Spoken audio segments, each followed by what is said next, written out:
Lonely rancher was just buying a cow until the child whispered, "It's my mommy's last day alive." Wyoming, spring of 1890.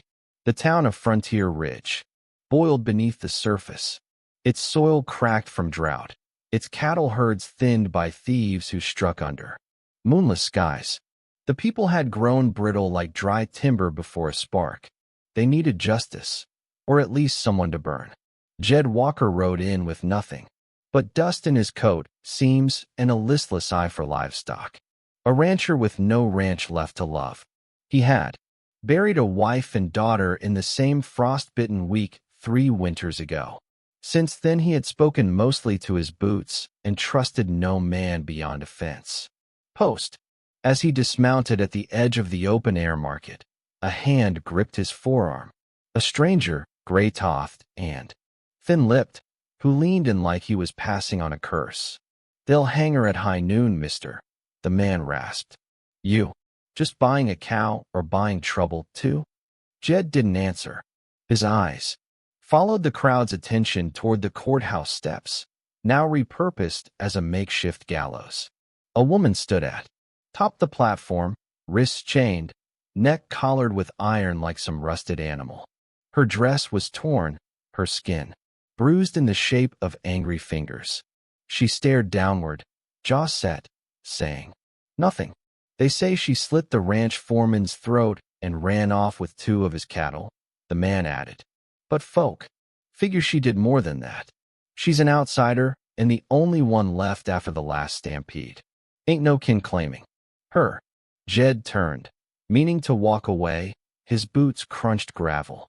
Then came a tug, a child's hand clutching his duster. He looked down.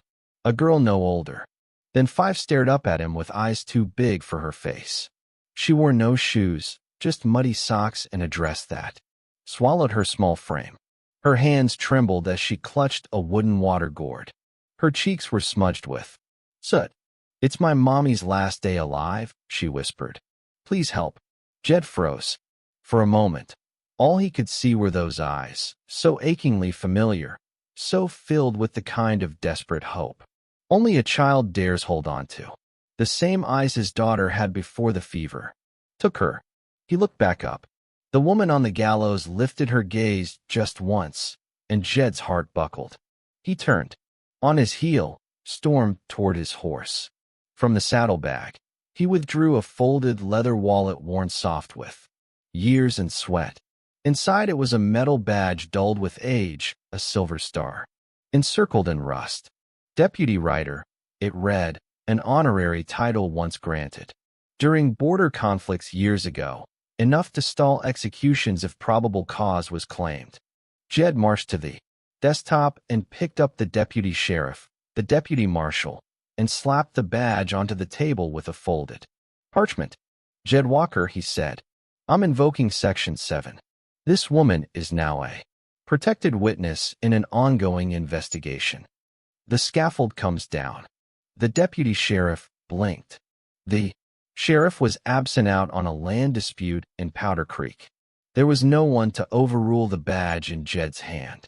"The judge hasn't ruled yet," Jed cut in, "which means she's still under review. You hang her today, and you hang the law right with her." He emphasized the last, "right with her," which referred to the fact that Smith and Moss didn't hang her. They court-martialed her out of the court. The execution rope was untied. The execution rope was untied. Maria stumbled off the platform, barely catching herself. Lily ran to her mother, arms wrapping around legs too frail to hold the girl's weight. Jed turned without waiting for thanks. His voice was dry as timber. "You've got 24 hours, Miss Hayes. Stay alive long enough to prove you're worth it." He mounted his horse, the crowd parting like prairie grass before a storm. No one spoke. Not yet. Maria looked at the man on the horse, eyes dazed, but blinking towards something real. Lily clutched her mother's hand and whispered, "He looks like he forgot how to smile, Mama. Maybe we can help him remember." And with that, the gallows stood empty, and the town of Frontier Ridge held its breath. The road from town to Jed Walker's ranch was rough. winding through dry brush and brittle snow. He rode ahead in silence, the reins loose in his gloved hands. Behind him, Maria and Lily clung to the back of the wagon he had borrowed from the blacksmith, their breaths turning white in the cold morning air. Jed had not spoken more than a dozen words since they left Frontier Ridge, but his eyes flicked to the rear view every few minutes, watching, measuring. Maria sat, hunched, arms wrapped around Lily, her fingers stiff with cold and fear. Her voice came low, barely audible over the creak of the wagon wheels. H said I'd never leave that scaffold alive. Jed did not turn, but something in his jaw tightened. Maria's words came in fragments, broken like driftwood after a flood. It happened fast. I was bringing Lily home. That man, he smelled like rot gut, grabbed me by the hair. I pushed back, screamed, then black. Just black. When I woke, he was dead. She swallowed hard. The sheriff was gone. The mayor said it was clear-cut. Said I was just some nobody trying to flee with cattle I never touched. And then the tea. Jed's brow furrowed. The tea? He asked still, not looking back. She nodded, eyes distant. Each morning for Mr. Harper's house. Said it was a kindness. But my hands started shaking. I forgot names. Then days. And now I forget my own strength. Jed said nothing, but the image of the bruises around her wrists settled heavy in his chest. Maria looked at Lily, who lay curled against her side, trying to sleep. She doesn't know everything. She just knows I tried to keep her safe. As they neared the ridge leading into his property, townsfolk began to gather behind them like flies to the scent of blood. Word had traveled fast. A man who once helped guard borders now stood accused of sheltering a murderess. Someone shouted from behind. A grove of pine. Walker's gone soft. He's harboring a killer. Another voice. Jared. That woman's got death in her eyes. Jed reined in the horse. The wagon creaked to a halt. He climbed down, coat flapping in the wind. He walked slowly to the back where Lily sat shivering. He took off his coat lined with wool worn at the elbows and knelt. Gently he wrapped it around Lily's shoulders, buttoning it beneath her chin. Her lips quivered, but she did not cry. Then Jed turned. He faced the crowd. 20 men and women, arms crossed, hands near pistols, fury boiling beneath layers of grief and blame. Some he recognized from the church, others from the war. Jed's voice rang out even and low. Ride tonight if you must, but know this. His eyes swept across the crowd. I've buried one child already. I'll bury myself before I let another one hang. Silence. Maria's breath hitched. Jed helped her down from the wagon, holding her steady as they approached the cabin. It was small, patched with tin and salvage wood, but dry and warm. He opened the door. Inside, the fire was still alive in the hearth. A faded quilt lay across a chair. Dust motes swirled in the amber light. Maria paused at the threshold. Jed looked at her. It's not a jail, he said flatly. But don't take me for a fool, she nodded. I won't. He helped Lily to the cot in the corner, tucking the child in with a gentleness that betrayed the storm behind his eyes. When he turned back, Maria had not moved. He glanced at the sky. Noon was only hours away. There's something wrong here, he said, more to himself than to her. And if they want to string you up without asking the right questions, then maybe it's time somebody did. Maria sank onto a wooden stool, her hands shaking, her voice cracked, things like which builders came to dream. Were you helping us? Jed looked at Lily, who now slept wrapped in his coat, her tiny hand curled like a petal beneath her chin. He shrugged, voice gruff. Because someone once helped me before I forgot how to believe in people. Outside the wind picked up, carrying whispers and warnings. Inside, the silence between them was not comfort, but it was not cruelty either. For now, that was enough. The wind bit sharper that evening as Jed Walker rode alone, retracing the path Maria had described. where the dead man was found, sprawled near the edge of Willow Creek. The trail had grown cold, not just with snow, but with intention. Whoever cleaned this place had done so with care. Too much care. There was no blood stain, no scuffle marks, no sign a body had ever hit the earth. It was spotless. Too spotless. Jed crouched near a patch of churned mud where Maria said she had fallen.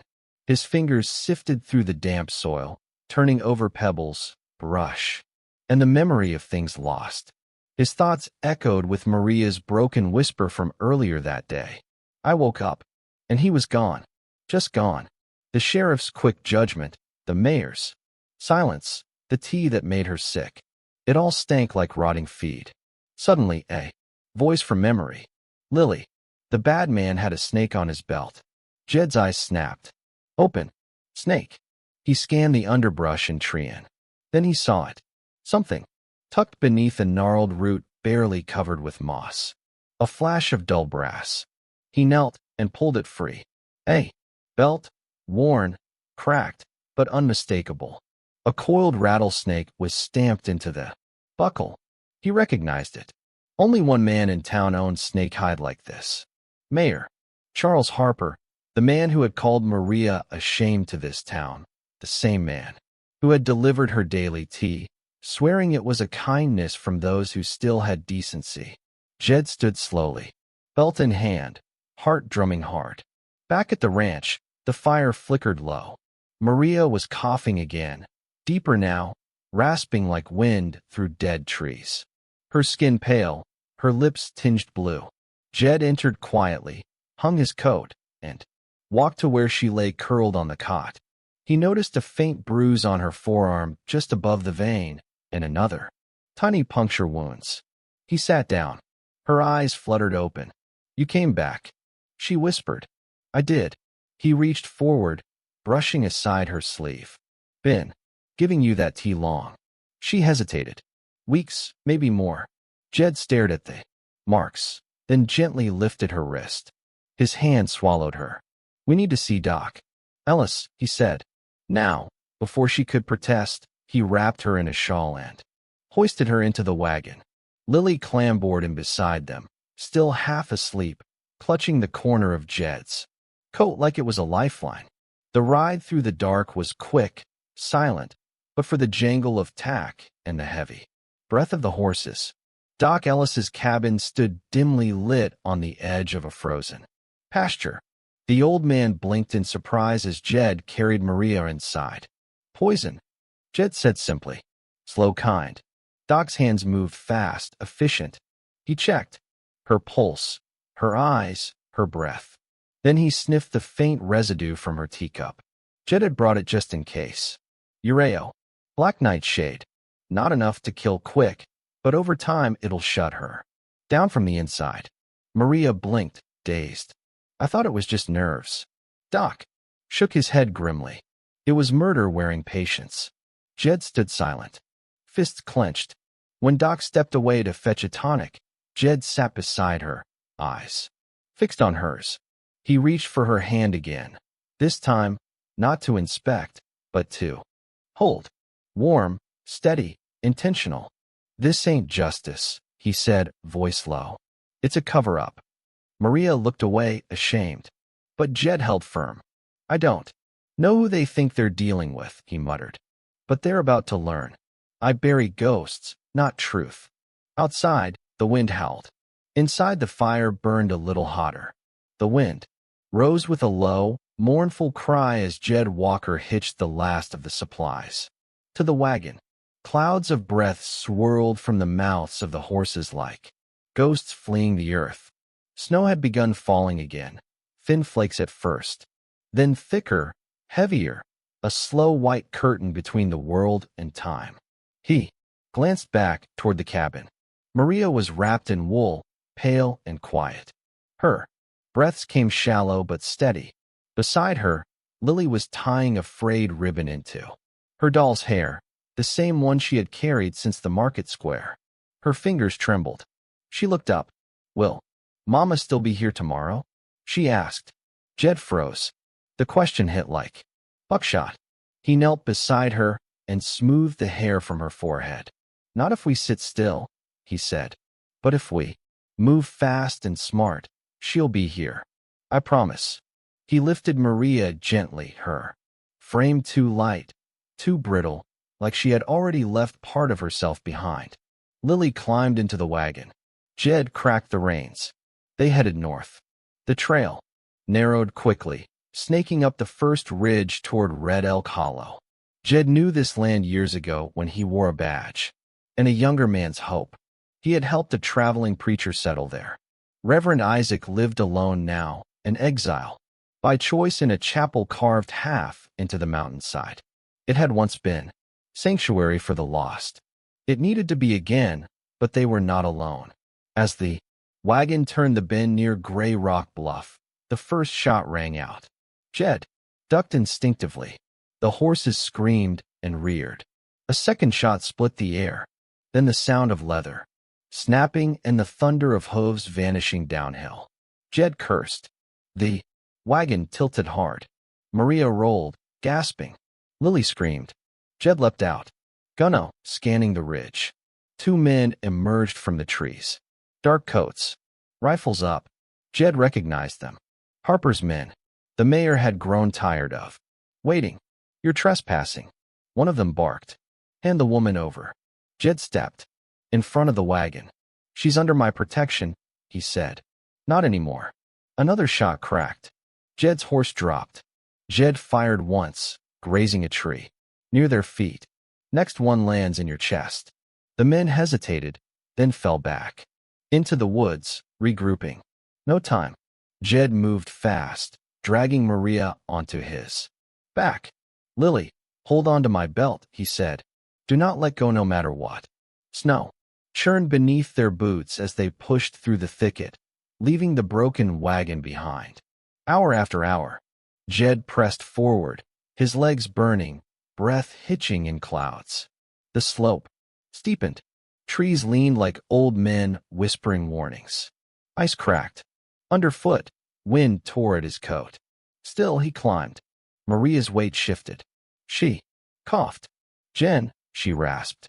Don't talk, he said. Just breathe. Lily stumbled. Fell.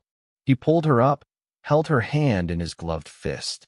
They came to a narrow crossing above the frozen stream. Jed paused, chest heaving. Maria moaned. Jed looked at the child, her cheeks red and raw with cold. I lost my little girl too. Fever, he said softly. To no one, to everyone. I ain't losing another to fire. And rope.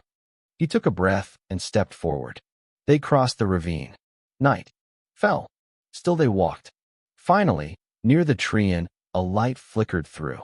The snow, dim but steady, like the eye of a promise. The chapel. Jed pushed through the last drift and pounded on the door. It creaked open. Reverend Isaac stood there, old and wiry eyes, sharp despite the years. Jed Walker, he said. What devil are you running from? Jed stepped into the light. Maria in his arms, Lily at his side. Not the devil, he said.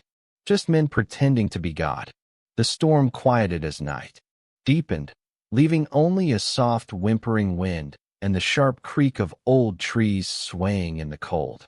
Snowflakes settled, like ash on the silent ridge, and even the wolves had gone quiet.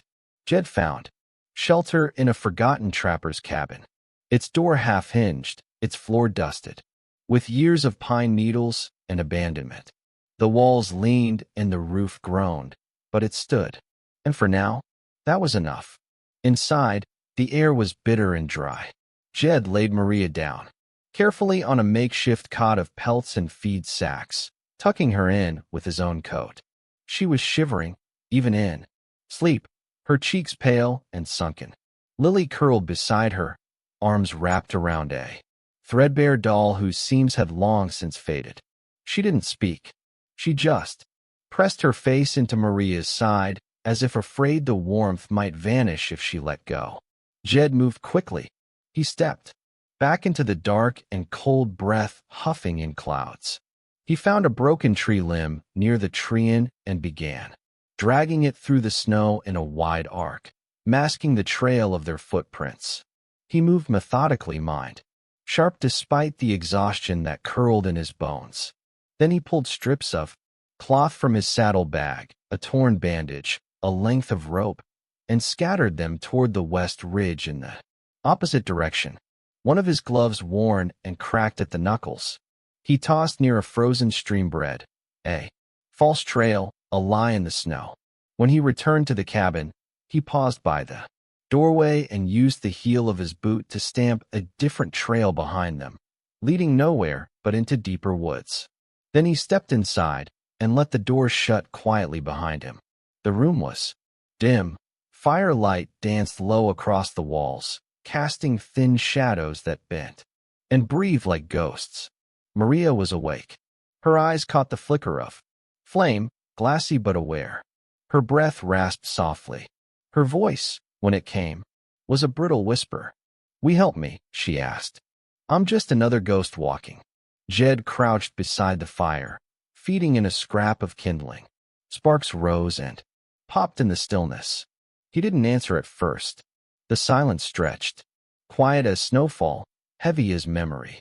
Then, without turning, he said, "Your girls' eyes won't let me forget mine." Maria closed her eyes. Her lips trembled.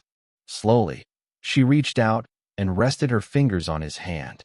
It was barely a touch, weightless, like a feather, drifting down, but it stayed there, long enough to matter, long enough to be real.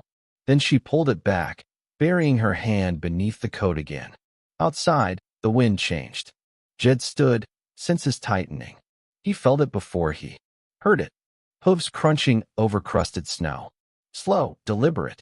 He moved to the door, not rushing, just steady. The latch lifted with a soft click. A man stepped in, broad-shouldered, face worn under a brown hat dusted in frost. His rifle slung over one shoulder, hand resting near the grip. His boots left dark prints across the floorboards as he paused in the doorway, eyes scanning the scene, the low fire, the sleeping child, the pale woman, the man standing in front of them like a wall of old timber. Jed met his eyes, steady and unmoving. Then, without a word, Jed reached into his coat pocket. He pulled out something small and dull, a tarnished silver star badge, the kind given to deputy riders long ago. It was scratched, dented, a relic of forgotten duties, but it still carried weight. Jed tossed it onto the ground between them. "Give that to the mayor," he said, voice low but sharp. "Tell him I'm not done fighting." The man looked down. The badge glinted once in the firelight, a faint echo of honor long buried. He looked back at Jed, then at Maria and Lily. He didn't draw, didn't speak, just nodded, sharp, hesitant, and backed out the door. It shut behind him with a heavy click. Jed stood there for a long moment, listening to the retreating hoof beats fade into the night. Then he exhaled slow and deep, as if letting go of a breath he'd been holding for years. Behind him from the cot, Maria's voice came again, thin, almost lost. "Did you ever stop being that man?" she asked. Jed didn't answer. Immediately, he stared into the flames. "I tried," he said finally.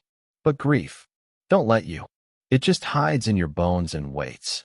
He turned to look at her. Her eyes glistened in the fire. "Light. Tomorrow," he said, "we don't run. Tomorrow we return." And Maria, half lying to sleep, murmured one word, her lips barely moving. Together. The mountain air was calmer by morning, as if nature itself had taken a breath after a long night of tension. Inside, the humble chapel cabin nestled in the ridge, the fire crackled low, casting warm shadows across the wooden walls. Maria stirred. She blinked up at the ceiling, chest rising in shallow rhythm before turning to the gentle weight against her side. Lily slept peacefully, one hand clutched in her mother's. Maria smiled faintly and pulled her daughter closer. Jed stood quietly near the doorway, arms folded, watching the sunrise touch the mountain edge. Then he turned and placed a folded piece of parchment on the table beside Maria. She looked at it. Her eyes widened. The letter was in a woman's hand, shaky but fierce.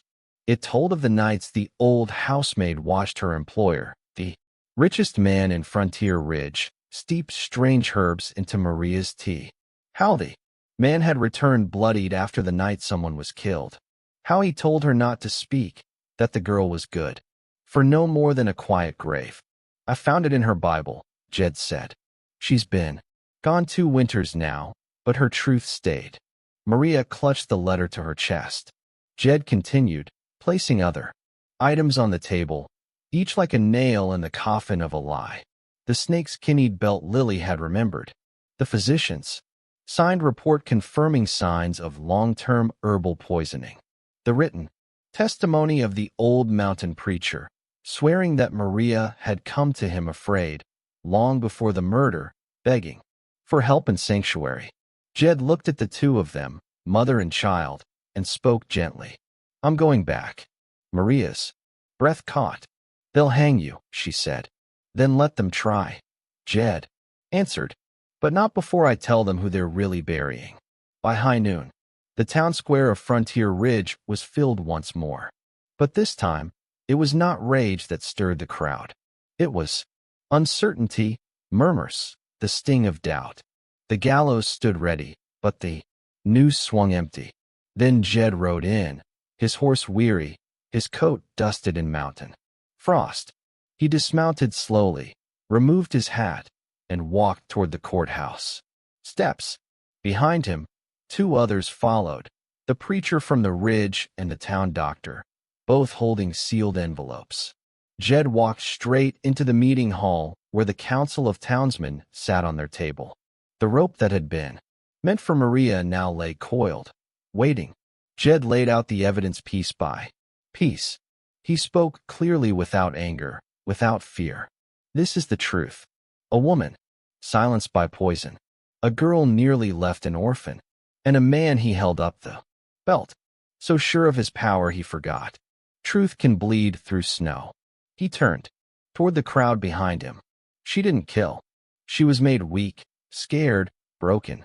But she never stopped protecting her child. You called that murder. He pointed toward the scaffold outside the window. If that scaffold rises, it won't stand for justice. It'll stand for shame. A heavy silence followed. Then the preacher stepped forward and said softly, I saw her faith. Even when she thought no one would hear her prayers, God did. The mayor looked at the doctor, who nodded grimly. The council conferred in hushed tones. A gavel struck wood. The verdict came down like rain on parched soil. Maria Hayes is hereby exonerated of all charges. The gallows will be dismantled by dusk. A breath passed through the crowd like a wind lifting dust from a forgotten truth. Jed stepped outside into the sunlight.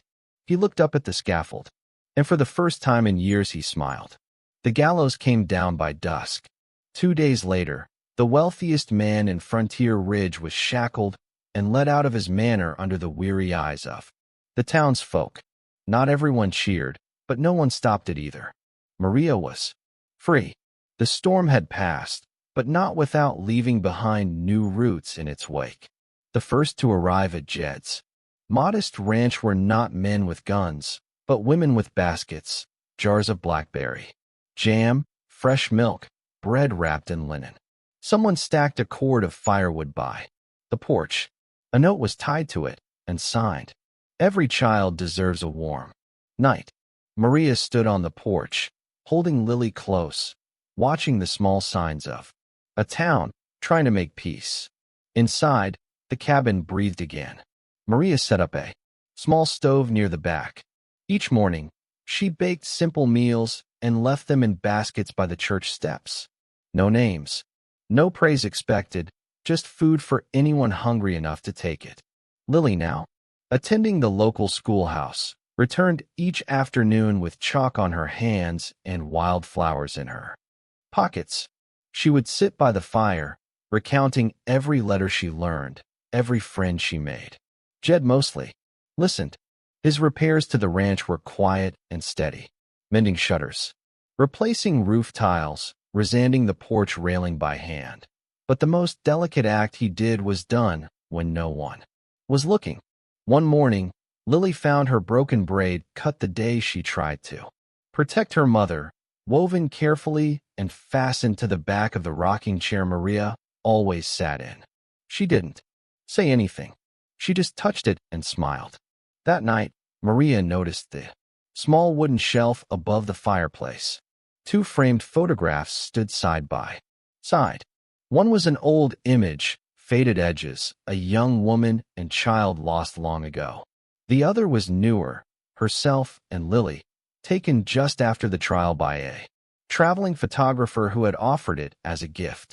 Maria reached up, her fingers brushing the edge of both frames. Jed sat nearby sharpening a tool, not looking up. She asked softly, "Why stay, Jed?" He paused, laid the tool down, then turned to her, his voice low. "Sure, because I remembered what home feels like. And it wasn't four walls or cattle or silence." He looked at her, then at Lily asleep in the corner. "It was the sound of her laugh, the smell of your bread. It's her chalk drawings on my floor, and your hands fixing what I thought was broken for good." Maria's throat tightened. She whispered, "You brought us back." Jed shook his head. Gently. "No, you walked back on your own. I just opened the door." In that room of mended wood and quiet firelight, nothing else needed saying. The past was not forgotten, but it no longer weighed heavier than the present. And for the first time in years, the house on the hill felt like it was breathing again. 1 year passed, and with it the last remnants of winter's sorrow thawed into the bloom of spring. Frontier Ridge stood quieter these days. Less guns, smoke, more laughter. And on a Sunday morning, beneath the worn beams of the old chapel, every bench was filled. Lily stood at the front holding a paper with both hands, her hair tied back in a braid, a new one mended with love. Her voice wavered, but she read clear and proud. "I love my mama and pa, too." The room went still. Some smiled, some blinked away tears. Jed sat in the second pew, Maria's hand in his. When Lily finished, he rose, walked up to her, and gently lifted her from the wooden stool. He did not say anything, just held her close, then placed his other hand on Maria's shoulder. Maria's eyes shimmered with quiet gratitude. Lily leaned against them both, her world safely framed in arms that had once nearly lost everything. After the service, they walked out as a family. Not everyone clapped, but no one looked away. They climbed the old hill behind the church, the place Jed had once stood alone in a storm, whispering a promise to ghosts. The land was green now, the soil soft from melted snow. Lily skipped ahead, her arms out like wings. At the top, Jed reached into his coat and pulled out a small rough cloth sack. Maria raised an eyebrow. Curious, he untied it slowly and revealed a simple strip of leather softened with time worn. Smooth. No gold, no jewels, just the texture of miles and scars. He looked into her eyes. No ring, just a bond. He wrapped the leather around both their hands. And this time, I will not break it. Not for fear or grief or the ghosts of what we lost. Maria inhaled sharply, blinking fast. "I never needed a ring," she whispered. "Just somewhere to belong." Jed's voice softened. "Then let this be that place." Billy ran back and saw the tied hands. Her smile lit up. Like dawn, she flung her arms around them both, breathless from the run. "We found the home you lost, P." Jed's knees nearly buckled. It was the name P said, without hesitation, without fear. Not earned through blood, but through every step they had walked since that cold market morning. He dropped to one knee and pulled her in close, tight, grateful. Behind them, the town stirred, not as judge or jury this time, but as witness. They no longer whispered about Jed Walker as the man who had buried love and walked with ghosts. Now they spoke of him as the one who dragged 3 souls from the gallows. one by law, one by will, and one by heart. At the edge of town stood the little ranch house, no longer gray with silence. Inside there were drawings on the walls, crayon-colored skies, and stick figures with matching hats. There was a photo by the mantel, Jed, Maria, and Lily standing under the chapel's arch, and next to it, tucked inside a leather-bound book, was Lily's drawing. 3 figures holding hands, the hill. Behind them drawn with a sunrise. On the bottom, in shaky, careful letters. We are the family that lived. We are the home that stayed. And for the first time in a long, long while, came to Frontier Ridge. With warmth, not warning. If this story moved you, if the quiet courage of a man who had nothing left, the strength of a woman wrongly condemned, and the innocence of a child clinging to hope, touched your heart, then you belong here with us. This is Wild West Love Stories, where love doesn't just survive the dust and the distance. It rises from the rope, the ashes, and the silence. Subscribe now for more true-hearted tales from the American frontier, where every story reminds us, even in the wildest lands, love still finds a way.